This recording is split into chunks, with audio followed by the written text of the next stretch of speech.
Good evening, Twitch. I'm Silk Coffee, and this is my wonderful co-host with the most, DuudettesX. Hi, Dudettes. How are you tonight? Hey, hello, happy Monday. We Yep. get to kick off Monday with a freaking banger, right? Let's go. Oh, how was your Monday, by the way? Oh, actually, it was great. I taught my martial arts class, and it was all as well. I'm very happy. So, yeah, it was a good day today. Okay, didn't know that. Fun fact number one. Yeah, That yeah. still teaches martial I arts? do teach What martial the heck? arts. Oh my God, I can't wait to know more about this. What kind of martial arts? I teach kung fu. So Oh, nice. to children, it's the best job in the world. I love it. I do love kids, and I love martial arts, so it's kind of perfect for me. That's fucking fantastic. Get to know something fun about you. Love it. Speaking of fun, I'm really excited. This is a Div A East teams Mm-hmm. tonight. We have La Resistance. I can't help but to say it like that. Versus Office of Strategic Inting, which of course we love that name too. We know all about inting, don't we, Dudettes? Exactly. We might be abbreviating them to OOSI just so that we don't have to keep saying it so much. Yeah. But inting is, it's a familiar familiar event in our games. Alrighty, I'm gonna tell them that we're ready. So these both of these teams are in this division, which seems to be pretty competitive. A East. Just kind of looking at the standings, it looks like they're pretty much in the middle of the pack. They're actually neck and neck themselves. So a victory here over the other would really set one above the other, moving towards the upper bracket for the playoffs coming up soon. So a decent amount of stuff on the line. Every game there's always something on the line, and I think this one it's bragging rights along with a higher seed. Exactly. Pretty excited to see what they do. I'm going to go ahead and transition over to that draft scene. All Okay. right. So, if anyone noticed on for La Resistance, you see that Genji on there. So, I wonder if we're going to get to see some Genji play tonight because where it's on the street, they have a Genji player. Yes, it's always cool to see a Genji player in any circumstance, and I want to see them play on some unusual maps. It's not often seen on Towers of Doom. So, Oh, Pat in her world MMA means Monday martial arts. Okay. Ooh, Oh. see. That's Hi, true. Pat. Hi, Silver. I saw you in the chat. Welcome. Sonya. All right. Sonya ban off the bat. I understand that ban. Sonya's actually really useful in Towers of Doom to do the double soaking in the off lane. So it's not an unusual ban. It's probably not always like a first go-to ban given what the meta bans are. But as a first ban team, you always kind of want to fill out what the other team's going to do first. Or maybe they know some intel that we don't. So. Yeah, it might be a target ban. And that right there is, whether it's a target ban or not, it is a meta ban. No Johanna, she's extremely strong right now, and she's not getting a lot of play in most cases because of how strong she is. Absolutely. Kind of like the standard ban in all reigns of play. Yep. All right. I love it when teams let the timer wind out. No Falstad. I think Falstad has one of the strongest ultis in the game, so I totally understand that. He's global. He can be everywhere. He's just a really annoying bird. Mm-hmm. Yeah, because I think it's interesting. They seem to be really focusing on how to protect that offlane position with these two bans, Sonya and Falstad. So, interesting kind of priority. Yep. Bust out KT. They'll stand no chance. All right, no Diablo either. I do think Diablo's very strong in this map, especially in the jungle. There's a lot of walls for him to bang upon. Speaking of meta, there's that first pick. Rhaegar didn't even need to think about picking it. Went right ahead to it. It makes sense completely. It's a strong hero. Even though they nerfed him a little bit, I still feel like his kit has just so improved, and his contributions to fights and everything is so important. So yeah, the rework is been so fun playing him. Ooh, first pick Zool and Danubarak. Oh, interesting. It's interesting because the best way to counter Azul would be a Sonya, but they can't. They banned that.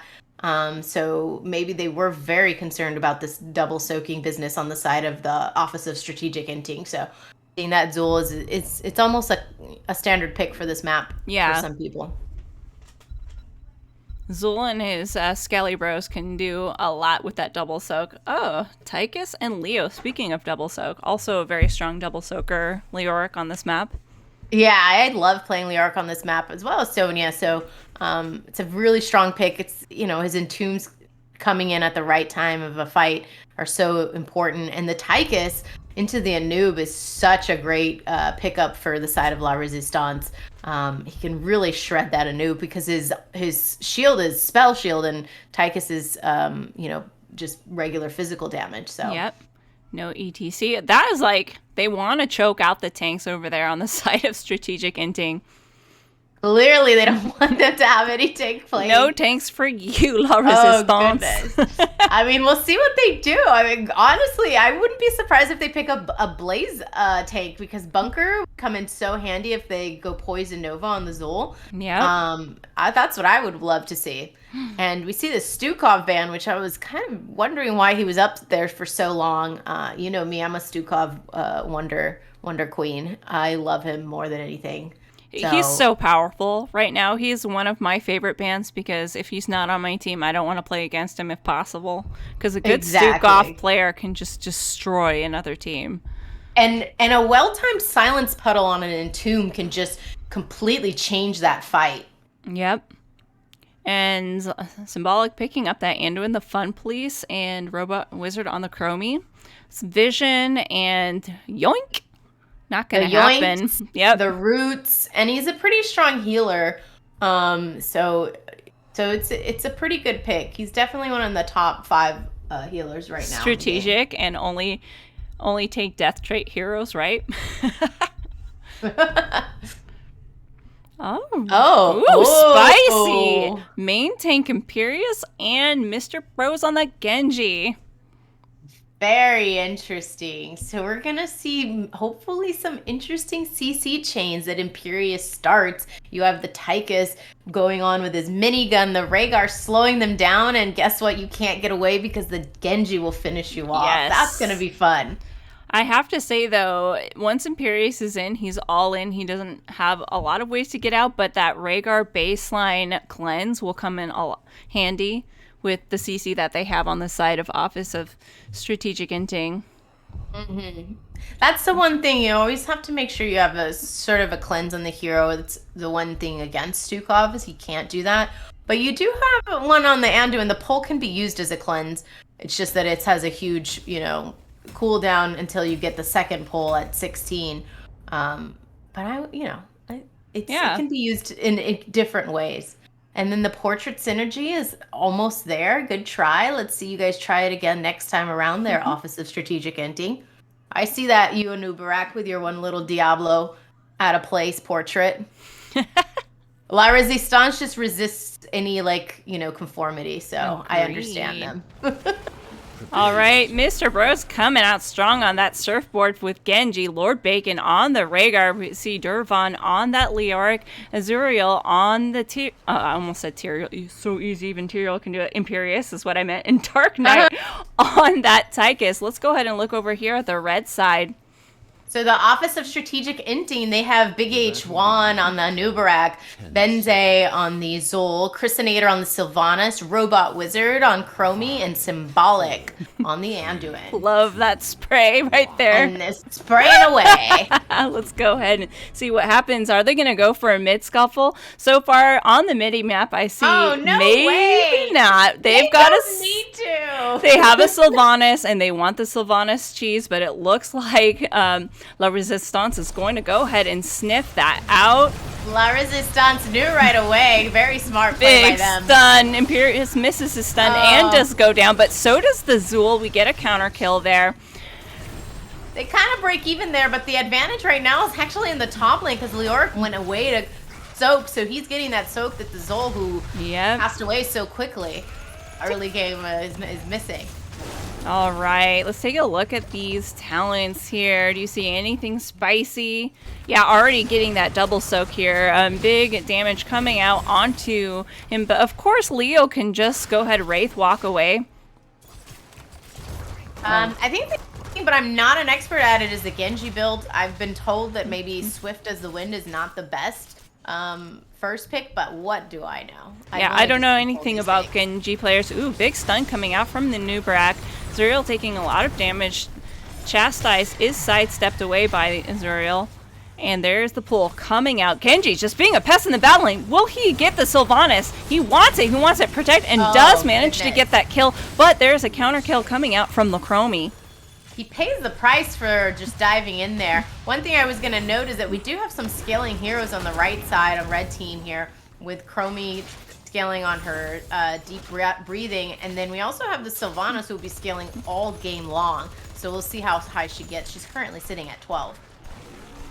Oh my goodness, I didn't even notice that she went stacking build.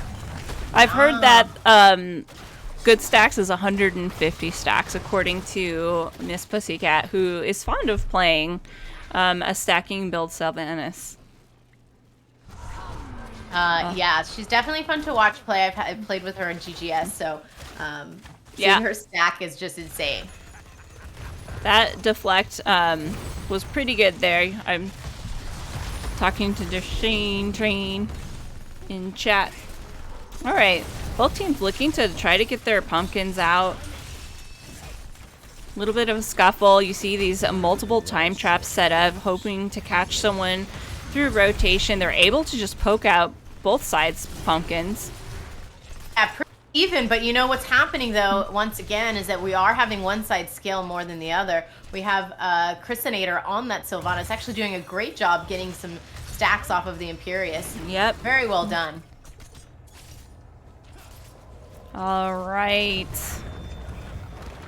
See, both offlaners just opting to take each side's towers there, and then we see this mid scuffle. We'll see who's gonna rotate down and turn this.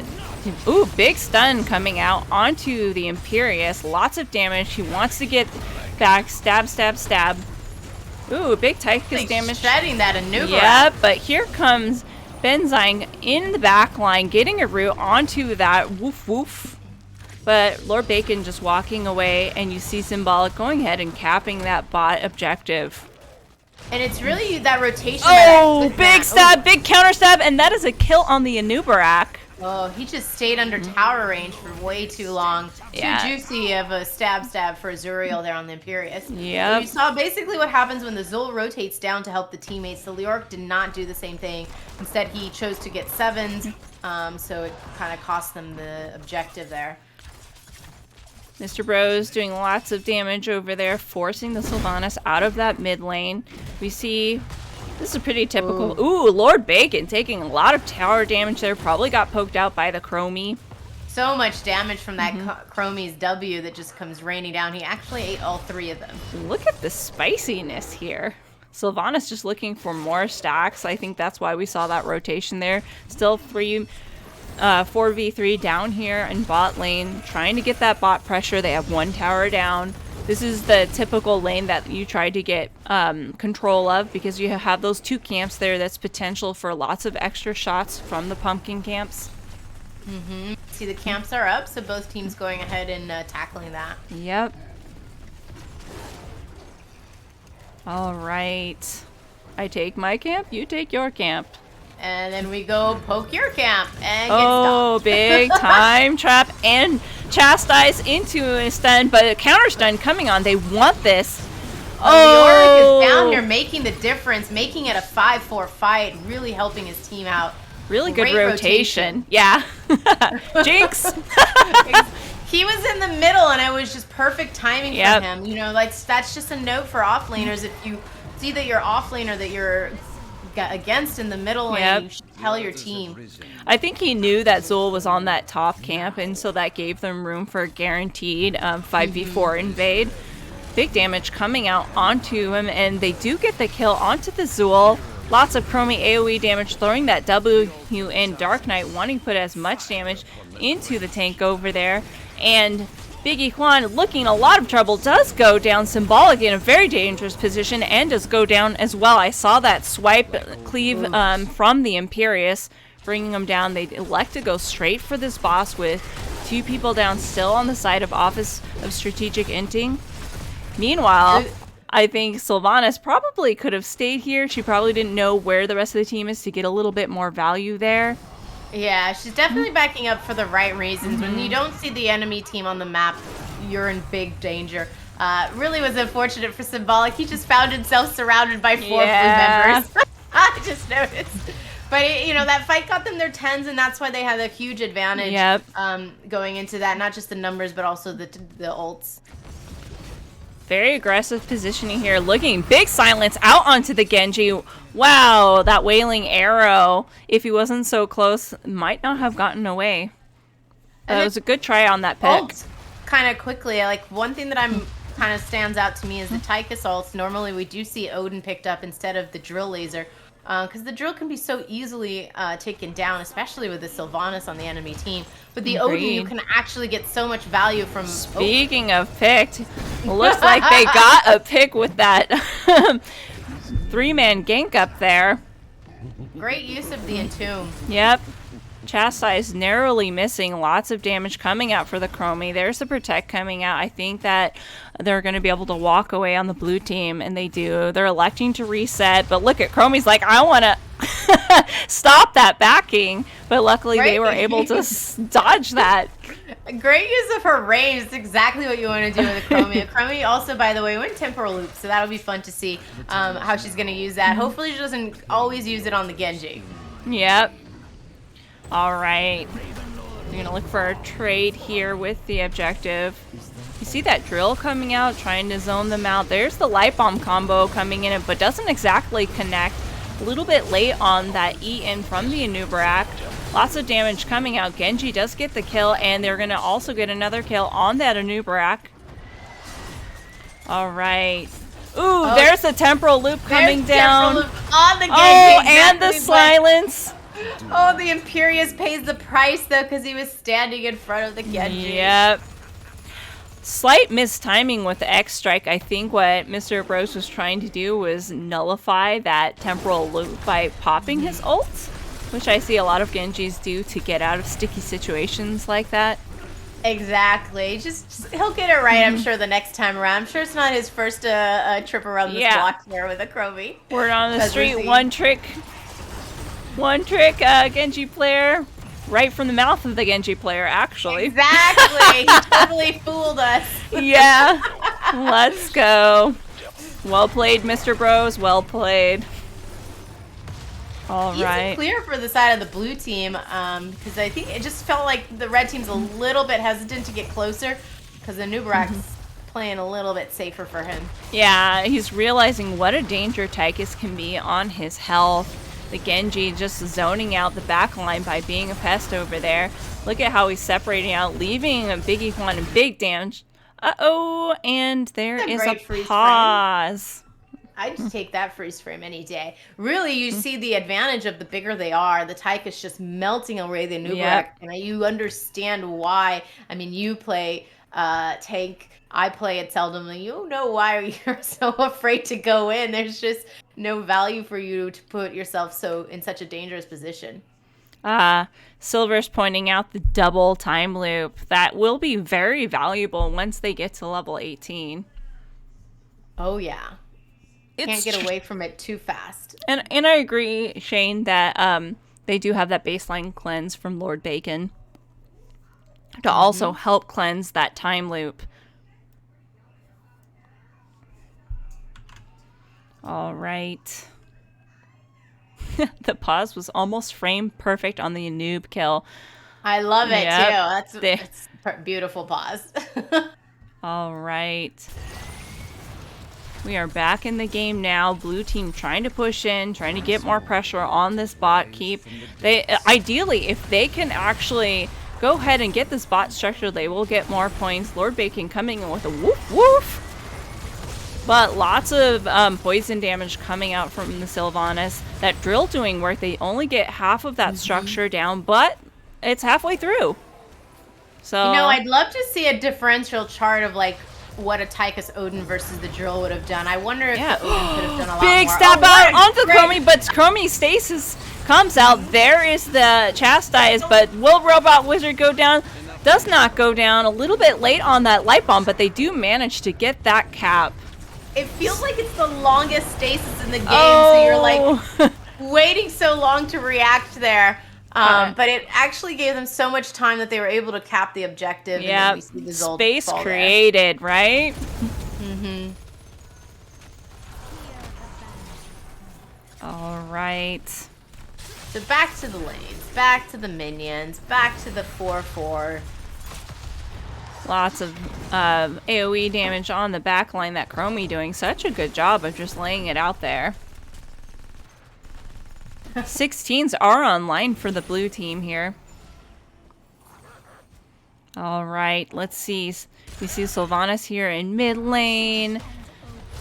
Yeah, trying to help her team get that soak a little bit faster. Falling behind levels here, 16-14. Agreed. Just not letting up any pressure here. They want this bot keep. They want that pressure. But it looks like they're going to back off and look for their own pumpkins here. Not quite sure where the rest of the team is. Pumpkins are up on both sides, so we go back to like the traditional let's get the camps. Red team started a little late, so now they're going to have to deal with an invasion by La Resistance. Exactly. There's the light bomb. Almost hit that combo, but not quite. There's the cocoon coming out onto the Genji. But again, we see a great rotation by the Liorc coming down to secure that camp once again for La Resistance. So OOSI has no other option but to back off. Exactly. And now we've got double pumpkins coming out, but they are shut down by the Sylvanas trait. There's the drill. They really want this structure. Lots of damage coming out into the Christianator, but Symbolic just able to heal up his team. All right, big damage. I think we're going to see a kill here, and Sylvanas does indeed go down. There's the time loop coming out on Mr. Bros. He does jump away. You almost wish that they would have waited to cap up top, but, I Mr. understand Bros! And does get healed by his team. Oh, these Genji players, they just think of themselves as so immortal. They're so slippery. All right. This is pretty typical, seeing the team protect the structure to keep this pressure here. They still have, that lead advantage. Red team's still looking for their 16s. They're down a person. So big stun out. Look at all those jukes coming out from the Imperious, wanting to avoid that AoE damage from the Chromie. All right. Posture.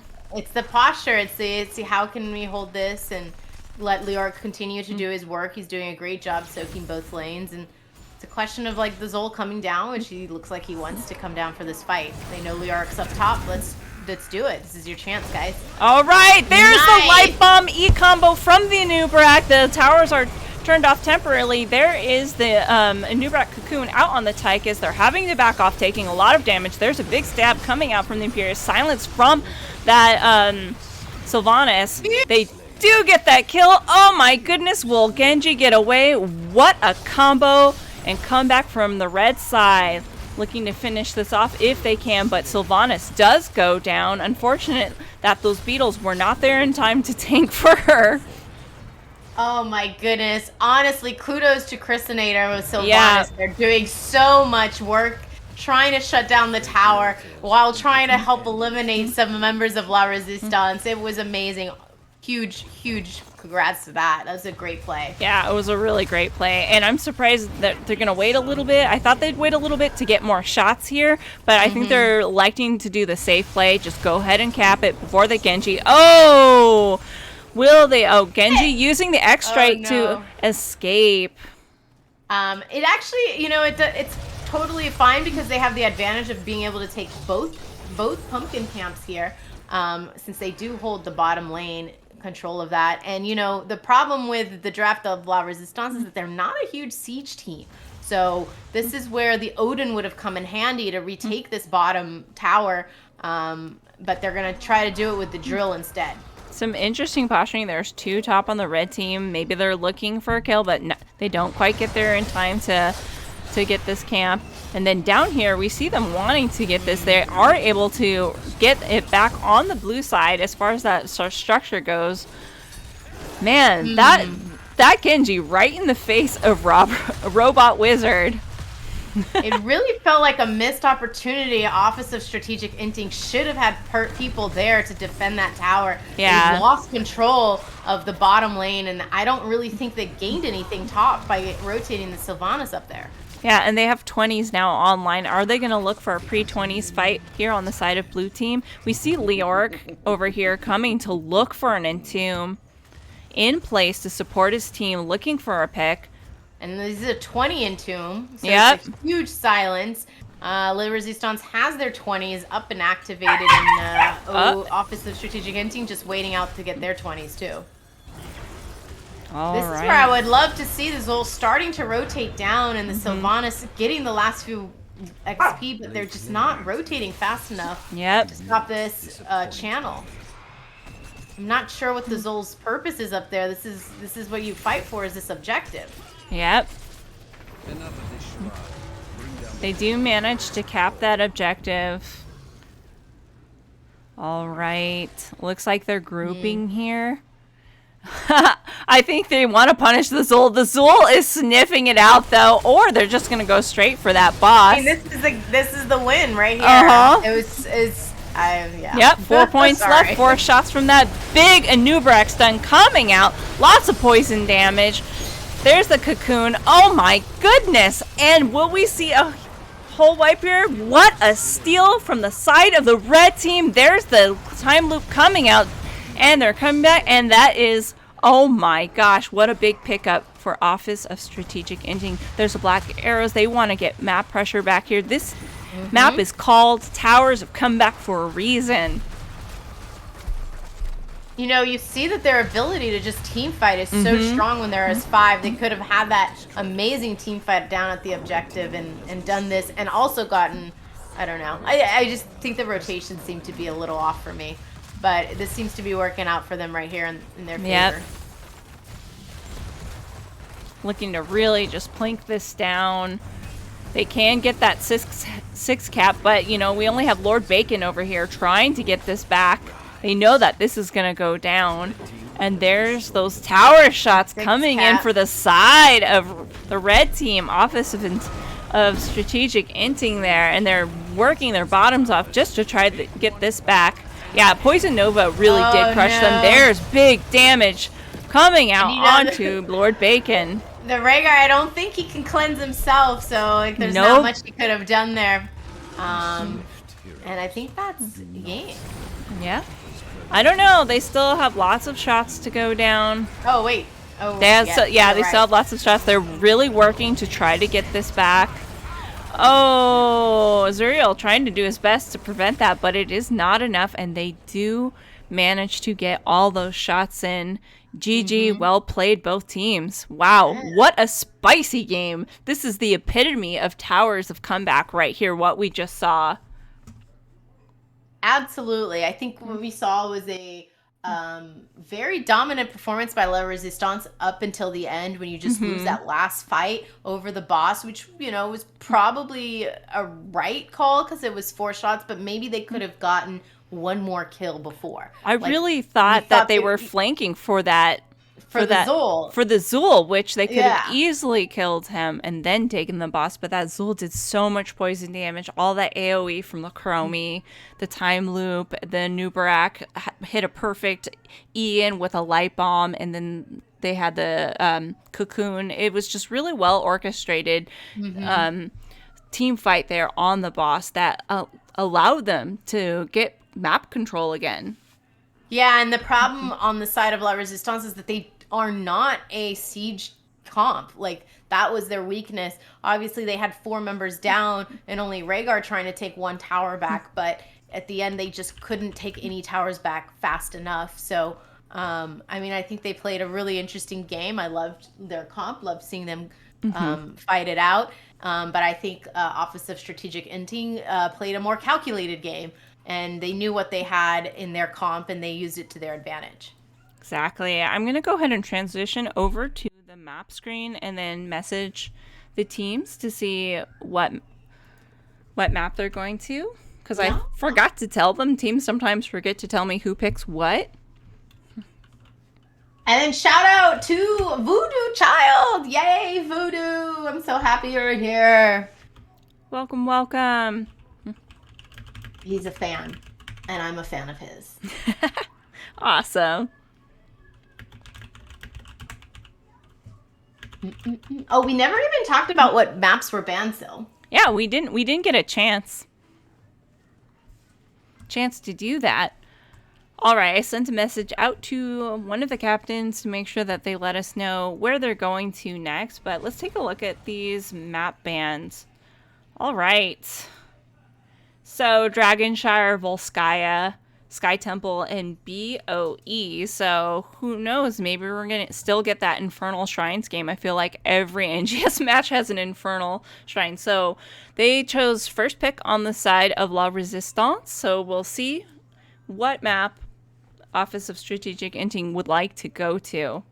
Yeah, so they chose the tomb. It almost seems like the usual suspects being banned. Like Sky Temple's banned in all levels of play. I've been seeing even in the HRCS on weekends. Volskaya, I think, is also banned because nobody really wants to play there. But I saw an NGS match in Storm Div last week that they had a Cho'Gall on that map, and it was amazing. It was a great game to watch. Lots of fun. Cho'Gall is so fun on that map too, because you still have Gall when Cho is inside the Trigloff. Oh, it's insane. It was just a great match to watch. The BOE, we know it as being a 2-lane map, the race map, and it has like that special thing about it, about racing and it just being 2 lanes. Dragonshire is like one of those that I love to hate. And I love it when I'm winning on it, because if you have the advantage and if you have the kind of the map going in your favor, you are in love with the map. If it's not going your way, you hate it. So I'm a toss up with Dragon. I like the challenge of it because if out of all the maps, it feels the most unusual and not predictable, and anything can be different there. Although if both teams are good at macroing, all it takes is one team fight, and it can go the other way. Oh, Shane says just use Murky. March of the Murlocs on the cap. Oh, that's always a good idea. We are going to go ahead and go over to Tomb of the Spider Queen. Oh, so one of our smaller maps. I love this map. There's so many spicy things you can do with this map. Very much. It's also very commonly played at all levels. It's always interesting to see how each team approaches it. The rotations are quicker. The fights kind of happen more often because of that. And you got to pick up those spider butts. Yep. Spider butts for the win. All right. It looks like they're going to go ahead and they need a minute. At least the tank from the last game said that they needed a minute, so no rush. What's good tonight, Twitch? Hope everyone's doing well. Oh, okay, fan Hot's cool down over there. Heroes of the final team fight. Exactly.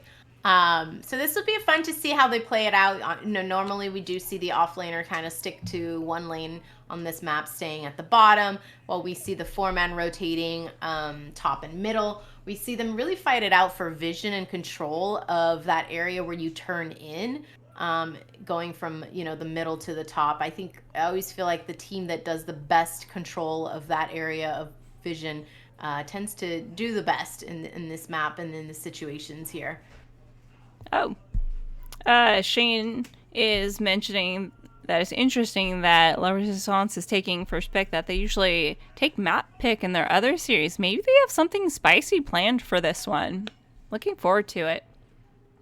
Because I also a lot of that this weekend, hearing the kind of like some of the higher level players talk about the choice of picking map pick versus first pick, because you're controlling kind of the draft of what your plan is to be. You pick the map so you know what you want to do going into it. And what I always like about map pick is that you're also the last pick.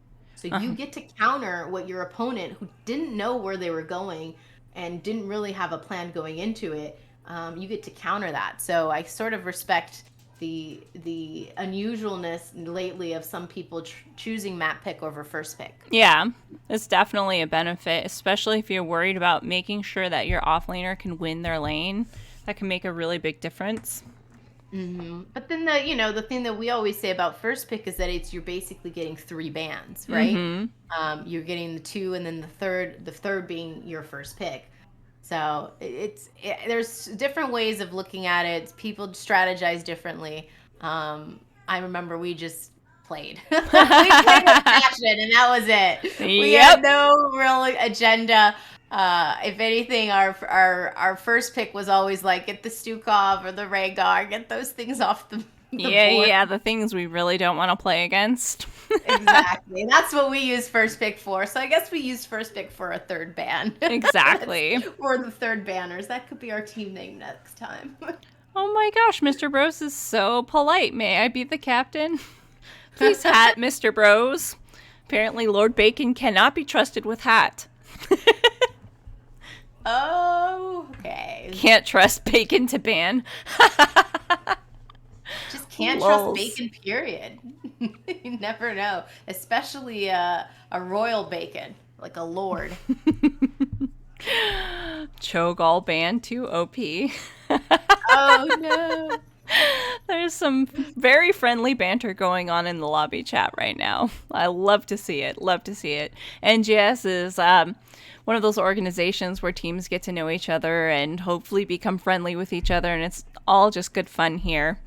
And I think we're ready, right? Yes, let me say ready. All right. What kind of spicy picks do you want to see on this map? I wouldn't mind seeing the Diablo picked up here if it's not choked out by Office of Strategic Inting, because there's so many walls, so many tight quarters to really just charge into your teammate, the opposite teams here. So I think Diablo on this map can be a pretty terrifying thing. Look at the portraits. Synergy there was a little bit off. I saw a Diablo portrait on Viggy Juan. I feel like he's telling us something. He's telling us where he's going. If anything, I hope Biggie Juan gets a tank that he feels he could actually get to play the game with, because it felt like he was a little bit out of sorts with the Anub going into the Tychus. So I really hope he gets to enjoy himself this match. You just have to remember, though, that is the Office of Strategic Inting. So, right? It was all part of their plan. Got it. Silvero wants to see a Probius player here. Oh, he is such a cool hero. I mean, I can't complain about that. I love Probius. In the right hands. I do think he is a little bit better on maps that have point control areas. A little bit more difficult on this map, although maybe Silver will educate me differently about this map and Probius play. Well, think about the pylons being used for vision in between, those the aisles of where they turn in and stuff. Yeah. Those things are called. The spider butt receptacle. Look at this. I feel like we're seeing deja vu in bans again. I guess I'm convinced at this point that the Sonya ban is a target ban on somebody over on that side. Yep. So there is a Sonya god, everyone, in our midst. Exactly. Probably some ridiculous stats, too. And Johanna, as you said before, it's funny because they did a statistic in the HRCS tournament, and Johanna is picked 100% of the time she's available.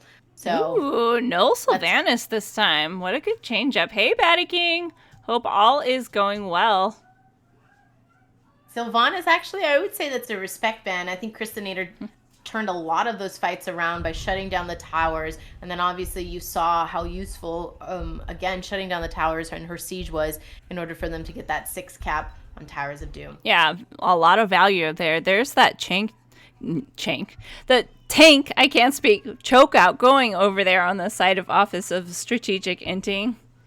Shane, if there was a Yasuo hero in this game, I think we would all be in a lot of trouble. Look, there's the Dibbles and the Stukov coming out. Your wish was granted for that Diablo pick. And actually, it's a really fun combination to do. You get that silence puddle on that person that the Diablo is engaging on, and they really have nowhere to go, nothing to press. They most likely will die. Ooh, an early pick, Ragnaros. Interesting. Oh, very interesting on this map, because it's a question of what kind of ult they go. Obviously, the Lava Wave seems to be the comfort pick for a lot of people. My thoughts on Lava Wave on this map is that you're just making it harder for your team to collect spider butts. So, Silver Arrow's comment. Yasu's pretty strong here. Short distances from mid lane gives him great king potential. Yasuo, I love it when he does his ability. Oh my gosh. Yasuo, if you guys don't know, is a League of Legends hero who has two really strong abilities. One that basically knocks people up in the air, kind of like the KT's spin. But the other one is that he blocks any ability of attacking. It's like a huge shield. So he ults everything, just doesn't go through. It's one of the most annoying heroes to play against in that game. All right. They do not want to see that Poison Nova again from the Zul. Don't blame them. Zul did some work in those choke points. Incredibly powerful. Very cool. We Christian Hater on the Vala. I'm actually excited to see that after seeing how he moved so well with the Sylvanas. Yep. And then we see your favorite green goblin. Yes, Gazlo. I am quite fond of playing Gazlo. So that'll be an interesting matchup, Rag and Gaz. Let's go. Let's see how that goes. Well, one thing I was told recently is how Ragnaros' Q build is actually still the most viable build that he has. I think people kind of get duped by the E, but Q still seems to be a strong one for him. Whoa! Ooh, spicy, spicy. We have some dive heroes here with that Kira and the Imperious Stab Daddy again. That's an intimidating combo I wouldn't want to get anywhere near. I'm also very scared for Stukov puddles. It's yes, but also because the Stukov will be stationary during all of that, so makes him an easy stab target. All right, there's a spicy KTZ pick there. Lots of bodies for KTZ to chain onto. Should be interesting to see if they're going to avoid that initial scuffle so that they can deny the chain stacks to KTZ. Yeah. Good eye, Robot Wizard, seeing that the opposition has basically 4 melee heroes and a short range one with Tychus. So it gives them a lot of chaining targets. It's going to be really, really difficult, I think, for La Resistance to avoid a lot of those chains and those routes, especially on this map, again, because it is such a tight map. And, look, we do see the Diablo player with the Diablo portrait. Yeah, that's why I was like, is that a tip-off? Did they change it? Because I thought it was all the same. So we'll see how this plays out. Yeah, unless Kira one-shots are true. Okay. Looks like my game wanted to start on the red side, so I'll do Benzene on that. Gazlo, Symbolic on the Stukov, Robot Wizard on the KTZ, Christinator on the Vala, and Biggie One on that Diablo. All right. Why don't you announce the blue side? Ooh, on the blue side, we have La Resistance. We have Azuriel on the Imperious. Mr. Bros on the Ragnaros. Lord Bacon cooking up with the Rhaegar. Durvan on the Kira. And Dark Knight on the Tychus. Let's go. Go ahead and take a look at these talents picked. Vala holding... Oh, she's not holding her pick. She is going Q build Vala. That should make Silver Arrow very happy. There's the Kira already engaging onto it. There's the counter stun with that Gazlo bomb. Big scuffle coming out. She stepped up a little too hard for that first move that she didn't get on Durvan on the Kira. So she almost paid the price. She's so lucky she has a great healer in the Stukov to get her out of that danger. Yeah. This is one thing I really like, Gaz, on this map, is being able to get vision with the turrets. Very true. We actually see some interesting Kira going down to be the offlaner while Mr. Bros is going to stay with the 4-man on the Ragnaros. Just beefing up their front line a little bit more. All right. This is typical posturing. Rotating, but you can see already Rag on the job, trying to get ahead of that soak. Yeah, he's soaking ahead of his team, kind of putting himself out in the open while his team is still soaking up the bottom lane. Big Ooh. wall bang out onto him. Chains do go out, but the chains do miss the combo. Mr. Bro running away. Azuriel getting that stab. And there's a Stukov puddle, making it very difficult for blue team to step forward. Really splitting of it just not helpful. Oh my There's goodness. the big step. And wallbang out into Zuriel. There, he does go down. You really see what a problem that La Resistance is gonna have. Rag. Rag is running. They know. Oh, they're like, where'd he go? They do spot him out. And I think that is a goodbye, Ragnaros. Yup. It's just going to be really, really difficult. There is a very known common synergy of Stukov with a KTZ, and we're seeing it there. These lanes are small, they're tight. You put a KTZ circle down, you put a puddle down, like the other team just has nowhere to go. It's going to be a lot of sidestepping by La Resistance to make something happen here. And just imagine if they do end up getting to 20 on this map, the bomb toss. Gazlo trying to sidestep all of those bombs. It'll be crazy. All right. God. We see big camp being picked up over here by the red team. And also, if you look in chat, Silvero was talking about how Vala is stepping up so that KTZ, baiting so that KTZ can get his chain stacks. True teammate right there. Let me help my homies out. let me help you out, buddy. Because he's already at 13. I think it's just 2 more and he gets the spike, which is going to just add another layer to the misery of La Resistance here. Yep. All right. Red camp pushing in. Meanwhile, blue camp trying to clear this camp out so they can get that counter push. There's the Stukov puddle, making it hard for the team to even go into clear. Pedal on top of a slow on top of a root with the chains. It's gonna be really hard here. And with a single range character, it makes it really difficult, I think, for La Resistance to even step up when they have so much CC that they have to get around. Yeah, and you see it's a short range hero too on the Tychus, but they did go quarterback, which I understand, trying to like use that boop to maybe stop the Stukov puddles. Yeah. And it's actually a really useful build to get the Vala because she is very fragile. Big stun coming out. Big one. And a return stab. I stab you. You stab me. We all stab everybody. Sorry, I had to keep going with that one. Oh, where was the quarterback throw? All right, you see rocket boots on that Gazlo. Jackie, hi, how are you? Big stun coming out onto Azuriel, and there's the flip. Is slightly silenced. Vala just in the back line doing damage to Dark Knight. Does go down.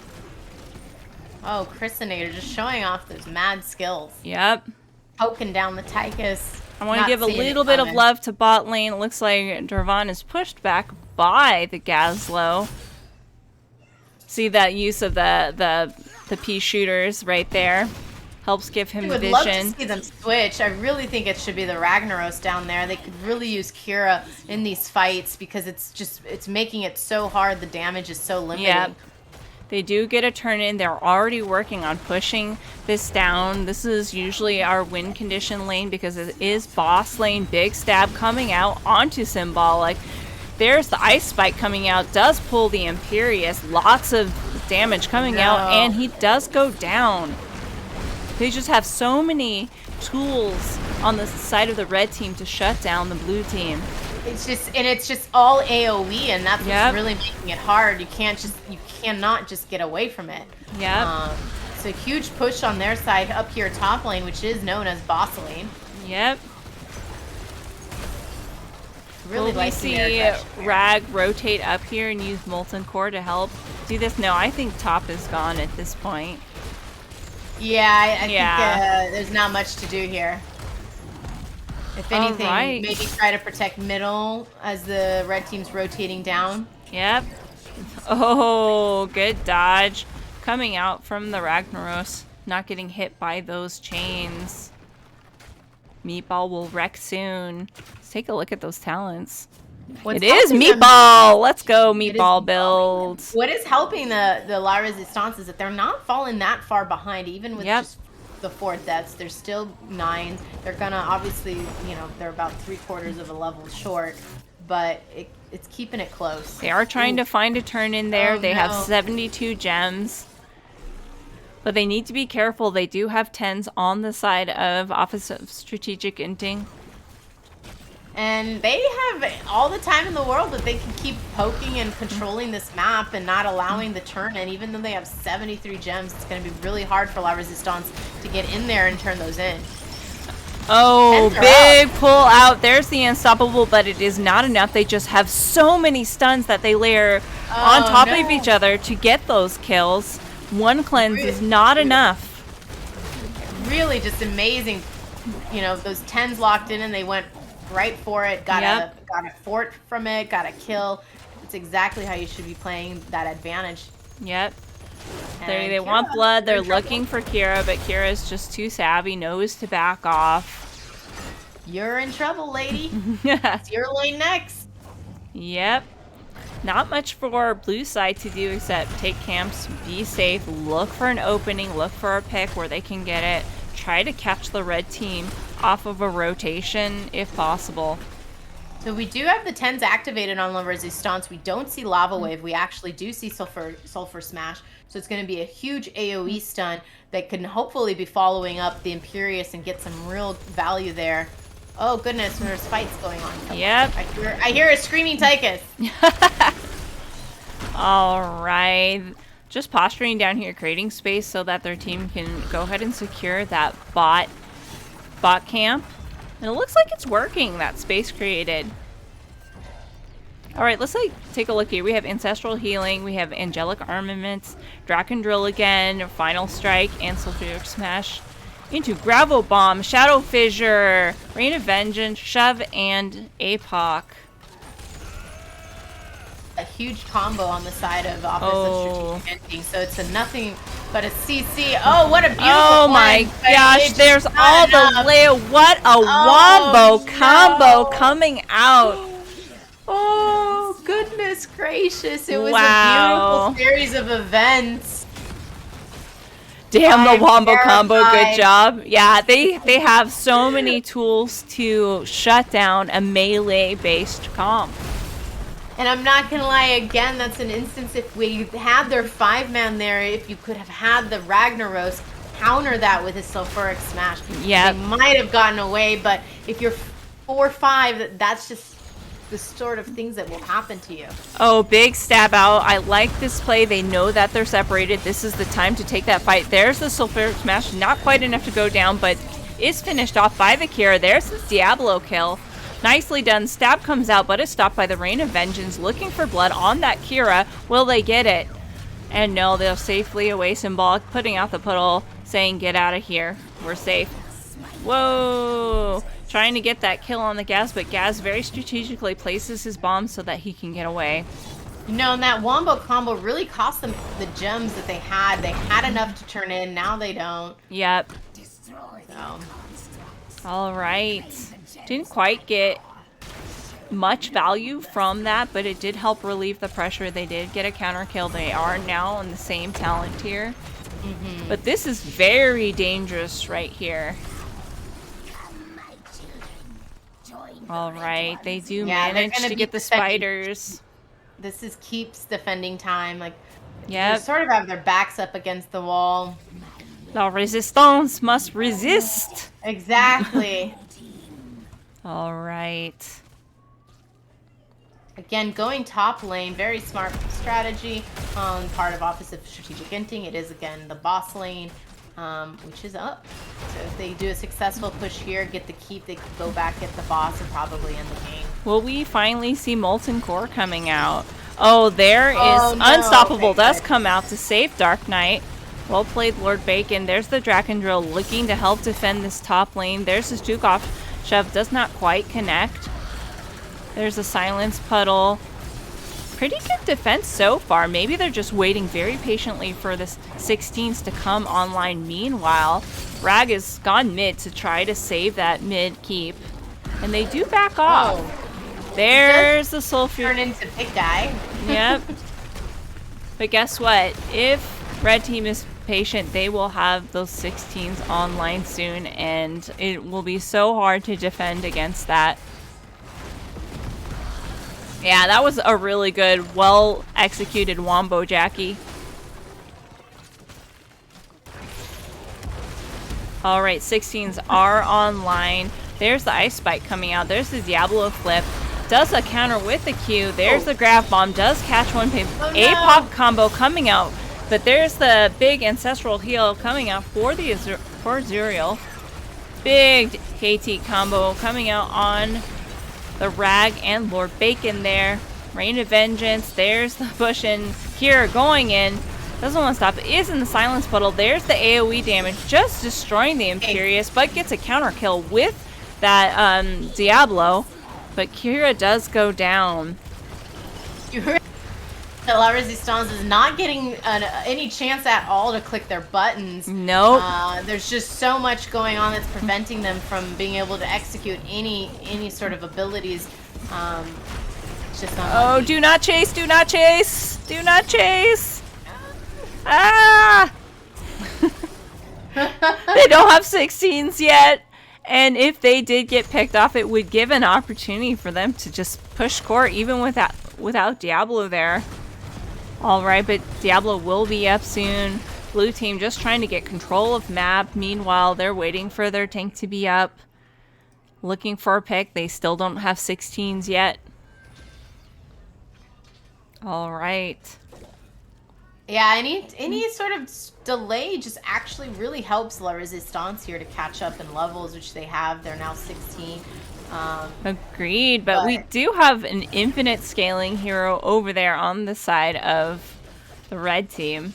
Yeah, absolutely. We saw it, you know, again, the same sort of strategy. Oh no! Oh, the Q does miss! They want blood! There's the Rain of Vengeance stopping that. We still see Grab Bomb coming out, does prevent the damage on him, but does go down by the Woof Woof. There's the Diablo fit. Dragon Drill comes out. There's a stab out onto Diablo. Rain of Vengeance. There's the ulti from the Woof Woof.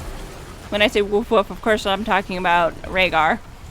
Oh my god, I was freaking out because of the rotation the Vala was choosing in between all those people without checking those bushes. As a Vala player, you should never be the first one near any sort of vision inhibiting areas on the map. So it freaked me out. But honestly, you saw the value of the Stukov silence shutting down the Kira, and again, just shutting down anything that La Resistance is trying to push. So all right. And if I was blue team, I'd be looking for kills like right now to catch up, because they do still have 2 down. But Rag is not with them. We'll see if they can get some value out of this turn-in. I think Pocket brings up an interesting point. If Imperius had gone Kidnap, maybe they could have gotten some value, because they are all melee, and then maybe bringing back isolating one hero to that melee cluster could have helped. I guess we'll never know. They just have such good clear. Like almost immediately that Web Weaver went down. We see a bush settlement. I'm in a bush. You can't see me. I'm in this bush. Oh no! All right, there's the meatball. Stukov Puddle just doing so much damage. Plus with the Q from the Vala, it's just such great clear. Very aggressive positioning coming out from the Imperious there. They want let's see, will we get a corridors fight? No, they decided this is too strong. There's that Stukov Puddle trying to separate them. I actually really like this play. They made them think that they were going down while they're killing that spider. They're looking for value in another lane. With Gazlo just stalling out with bombs, but here they come. They really just need to open up the map. I like the aggressiveness trying to get that fort. Yeah, and I think they need to fight now before they get 20. Get a pick if they can. Really do. Look at Vala on the hunt, very far forward. They're just backing off. And I think they don't want to fight in tight corridors, maybe drag it out in the lane, because they have so many tools to lock them down in small quarters with the gas bomb, the APOC combo, the CC from the KTZ. There's Final Strike going out, trying to deny that turn-in, but I think Vala's going to go ahead and get this. There's Imperius getting big combo, but it does whiff on the Gazlo ulti. All right, 20s are now online for the red team. You could see that was probably an all or nothing moment for them. Really stopping the turn in here would have been important, especially because they were just Yep. under 20. But let's see how well they do defending it. Maybe we see the big rag come out here to stop this push. Big stun coming out. There's the bomb toss many coming out. Bomb toss is so, and stuns. Kira just could not press any buttons there with the amount of CC on the side of Office of Strategic Inting. It's you can't walk here, you can't walk there, you can't walk anywhere. Exactly. Oh, There's God. the Hellgate onto the backline with the Imperius, getting well stunned, unstoppable, countered with his. But there's the sidestep of the APOC combo. Wow. It really, it's just so unfortunate because the Ragnaros got them so low in the back, they just don't have the range to follow up with it. The one person would have been the strike by Kira, but she was down. Really thought he almost had some people there. Yeah, I did. I did too. Just looking to clear up their lanes. This is just giving them an opportunity for red team, or for blue team to come back. And it looks like they're posturing over here to go straight for boss. But Definitely Vala in this. on the hunt for something over here. Vala wants blood. That's what Vala players do. They want to kill. Well, she wants to get more stack. Let's face it. It's all about those beams. Exactly. Look at they're going all in. They don't have 20s yet. There's the ends. Oh my A lot of goodness. split target. Very split fighting here. Exactly. Oh, right into there. The Unstoppable does come out. There's the Rhaegar ulti doing big heals with ancestral healing. Impressive work by La Resistance. They're fighting down 20s and actually come out a little bit unscathed. There's the damage chart for everyone to take a look at. All right.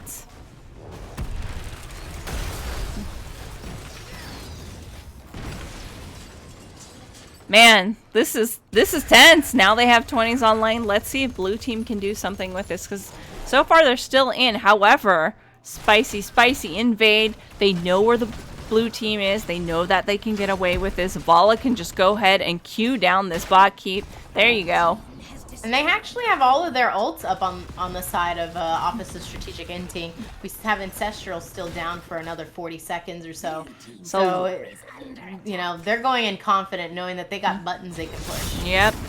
Rag coming back up. Will we see Molten Core come out in time? There it is. There's the Gazlo bomb. It does take down 2 members of the blue team. Molten Core comes out, does a big scrape, but I don't think it will be enough to save Azuriel. Oh, there's a stab. Does go down from Diablo. What a fight. There's still 4 left on the... And Diablo is back and does go down from that Gazlo here. Dark Knight trying to fight his best out, but it is not enough. And this game does go over to the side of Office Strategic Inting. Well played. What a wombo combo. Wow. A lot of fun to watch, I'm not gonna lie. Yeah. We definitely should get some clips of these wombo combos and show for the players sure. later, because I'm sure they'll love to see how amazing their planning paid out for them. All right, let's go over to this game summary. You see anything that sticks out to you, Dudettes? I'm gonna take a moment to message our the captain of Symbolic. Well, I Is think the that- captain? See if they want to do a chat.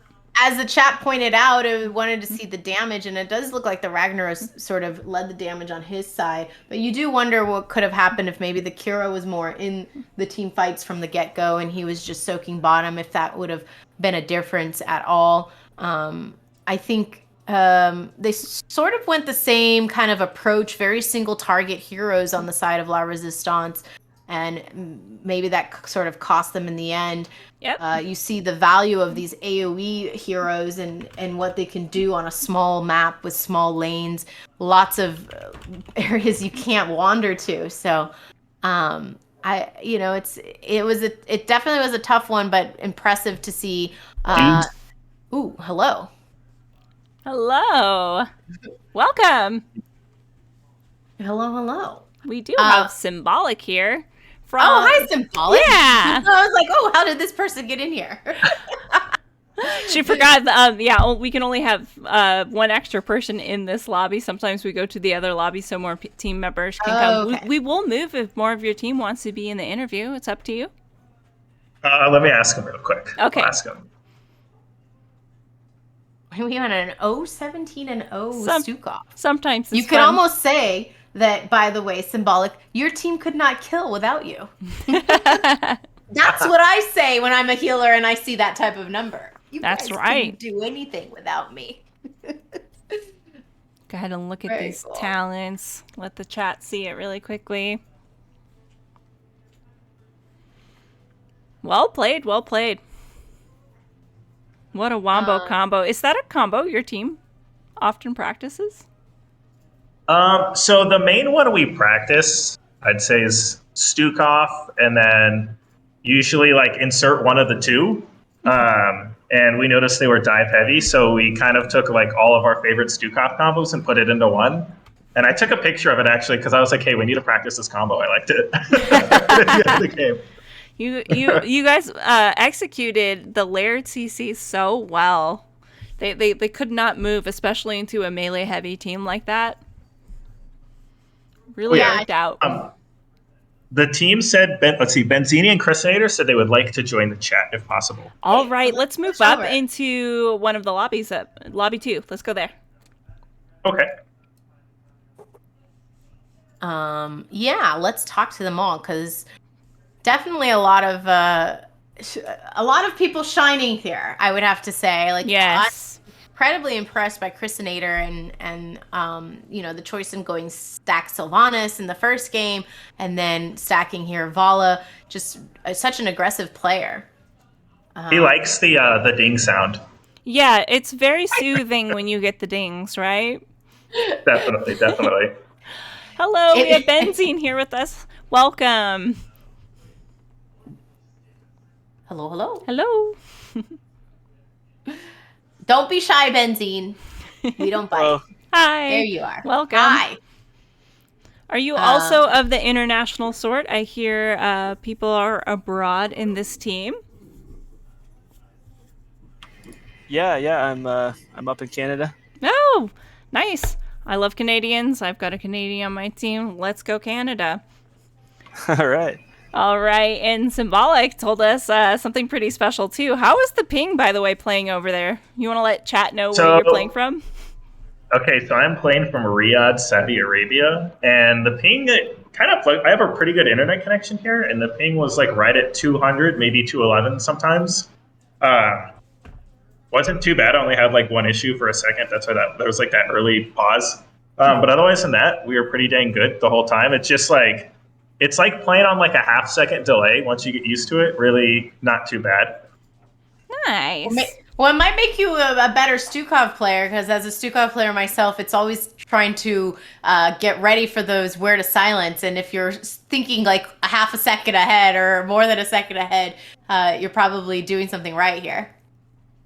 Yeah, I pre-warned the team that I was like, hey, if anything looks a little weird, like just blame it on the light delay. Well, you said that when you were playing Anduin, you were going to just do the poll early. Yeah, because it was like, I figured if I pulled late, they're always going to die. So we had a couple early polls that the team wasn't super happy with, but it worked out. Mm-hmm. I see. I like that you had a plan going into it for the ping. Nicely done. Yeah, gotta play around. You gotta play around that thing. Hello. Oh, we have Biggie Juan. Yes. Welcome. Hello. And Chrisinator, someone in chat said, why were you griefing with that level 1 talent on Sylv? On Sylv? Yeah. Gotta go the stacks. Stacks OP. I see. I know lots of players who love stacks. Ding, ding, ding, right? Exactly. Ding. It's sometimes it's just more damage late game, and our comp that game, especially on the towers, was all about scaling. So I just wanted late game first. Just onto the Genji with the arrow. Yeah. I saw you hit that wailing arrow multiple times. Well done. Yeah, it felt like that was actually your strategy going into both matches. You guys had late game heroes in both, scaling heroes in both. I guess my question is more to Biggie, like how happy were you with that first game?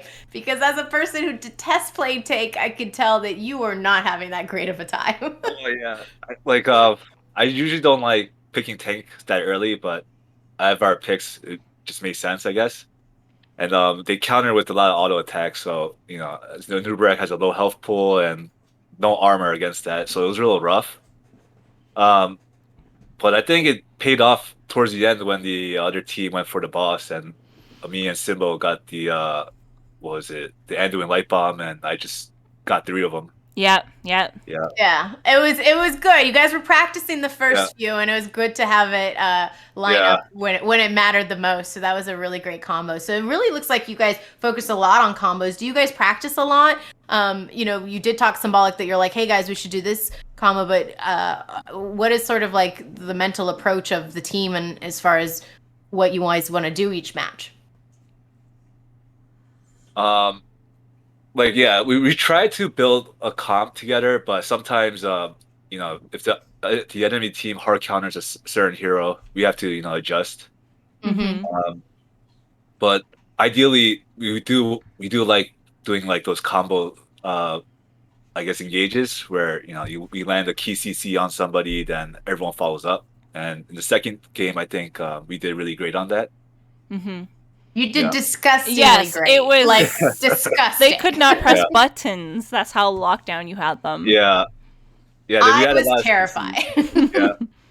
It was good because Rhaegar, I noticed Rhaegar cleansed a lot, but it didn't matter because there's no key CC for them to cleanse, because it was another one would have just came right afterwards. Yep. Yeah, it was good stuff. Very impressive. I think you guys did a great job. I think you guys are climbing through the ranks. And I think if this is the type of play you guys do, I wouldn't be surprised seeing you up further higher up. Thank you. This is my first season of NGS, so it's all exciting. Oh, welcome. Good. Thank you. So, do you guys have any shout outs you'd like to give out to the Twitchverse? I always give a shout out to my mom because she watches these matches from time to time. And so she thinks it's funny when I do that. So big shout out to the moms and anyone with a mustache. I like it. And if you're both, double kudos. Yeah, double points if you got both. Because it's an equal opportunity team. We support everyone with a mustache. I see. That's equality right there. Yes. All right. Anything else? No, I think that's it. All right. Players who play on really high ping. Yeah. For sure. Players who are playing in different regions. Yes. Exactly. Well, thank you so much for coming to the interview, and thank you for the very exciting games tonight. I really had fun. Great job. Yeah. Appreciate you guys casting. Yeah, thank you guys. Thanks for the cast. We love it when we get casts. It's a lot of fun. I actually want to see the cast. I never had something like that before, so. Oh, awesome. I hope you enjoy it. No hate mail afterwards. No. All right. Good night, y'all. Good night. You guys have a good night. Good morning, wherever you are.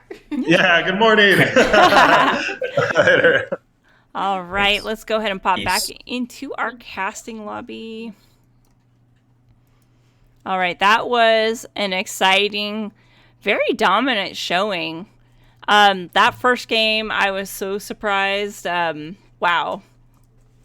At the turn of events. It just really felt like it was going in one direction only. It was the aggressiveness of La Resistance, which I think they did a great job. It's just the sustain of that towards the later games, because again, as we heard, they picked scaling heroes on that side. They did, and I think that boss take was very aggressive, I think, from the blue team, and it didn't quite work out. I really did think they were going for the Zul pick up there because they had the tools to lock down the Zul. They had the Silence Entomb, and a way to just murderate him immediately, but took that boss fight and did not work out for them. Yeah, I think that's such a specific map where we always say, the boss, going for the boss is the throw, and what sort of prevents that from being the case is if you are of the numbers up, and they just didn't have the numbers up. It was a 5v5, and we saw what happened. So great job on the side of the the inters, the inters, just all of that. Exactly. All right. So before we go, I think Dudettes should announce to everyone this very special position. I've been dying to talk about it on stream, and I have had to be quiet, but it is officially out, Dudettes. It's officially out. I am now a part of the Wild Heart organization. The Wild Heart has a team that is playing CCL, and we also have kind of our junior team. We call them the Wild Heart Omegas, and so I was brought on now to help manage the Wild Heart Omegas. So if you see me talking a lot about the higher tier, it's because I end up watching a lot of those higher tier games as part of my position now with Wild Heart Esports. And Wild Heart Esports is open for anybody. We're doing a lot of fun things in the community. We are going to be doing movie nights, and we just generally just hang out in that Discord and just talk and play games and just, talk about everything and anything. So definitely would love anybody interested wants to come and hang out and watch a movie this Friday. We'll be there. Oh, that sounds exciting. Also, I know that Wild Heart occasionally puts on retreats. And I've been to one, and I learned so much from going to that retreat. So definitely check out the Wild Heart Discord server. It's definitely worth being in there, for sure. We have some great minds in there that, a lot of the things that I might say come from what I hear from those guys talking. And I play with them once in a while and learn that way. Like we have, a retired hero who does a lot of those retreats. Always talking about different specificities of the game that I don't normally think of. So yeah, it's definitely a community, and we encourage anybody who wants to come out, be a part of the Discord, and look for announcements and hang out with us. And don't forget to tell everyone where they can find you on Twitch. On Twitch, I can be found at DuudettesX. That's DWDETTEX. All right. Thank you so much for being here tonight, Dudettes. I think it's time to go eat some dinner. So yes, but first, shout out to you. So thank you. She did affiliate, guys. She's affiliate now, and so show some support, some love. She's doing a great job. I think first season casting NGS. Correct. You're amazing, and you're casting different tournaments. And also tomorrow you're playing yourself. So yes, I'm playing tomorrow. I have a cast on Wednesday, and on Saturday I'm casting a Latin American cup called the Calamity Cup. So keep your eyes peeled out for that. Yes. So follow the channel. You'll see all these things, I'm sure. All right, everyone, have a good night. It was a pleasure being your caster tonight. Always a pleasure casting with you, Dudettes. Yes. Good night.